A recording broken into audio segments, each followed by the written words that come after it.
Now, Wednesdays here on the program, we like to put the spotlight on the farm women's group, Common Ground. Common Ground is a group of farm women who want to be a resource for consumers who want to know more about how their food is grown.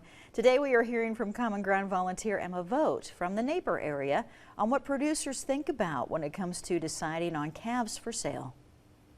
Well, there are many aspects of the cattle industry that I think consumers want to know more about. Maybe one of those areas is how cattle are sold, how they're chosen.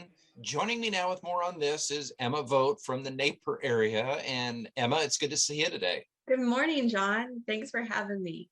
Yes, we just actually wrapped up selling most of our steers and heifers this last weekend.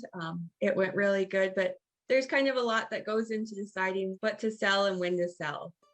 We're cow-calf producers, so we keep the calves about 10 months. We keep them through, get them out to summer pasture and start weaning, and then we'll feed them out for 2 or 3 months.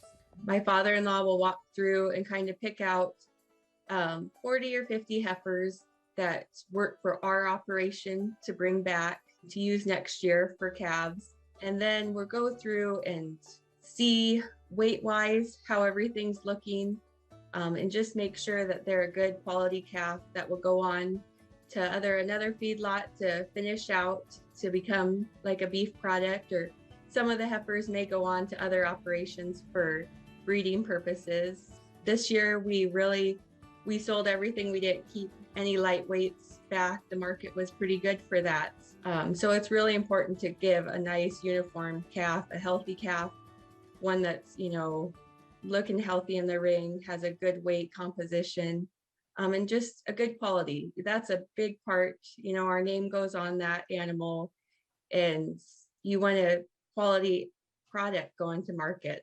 It's really interesting from my standpoint to hear about this, because it's really an amazing industry what you do.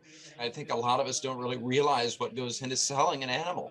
It's just a lot, and there's a lot of anxiety that goes with it. You want that best looking calf, and it's a huge responsibility. It's just like parenting a little one and bringing them up through school and on to graduation. It's kind of our graduating point for our animals. All right, Emma, thank you very much for being here today and letting us know about what you go through in terms of selling cattle. You're coming back a little bit later with a recipe to share. I've got some devil food cookies, and they're a great one when you're starting with little ones in the kitchen that they can help make with you. All right, we'll see you in a few minutes.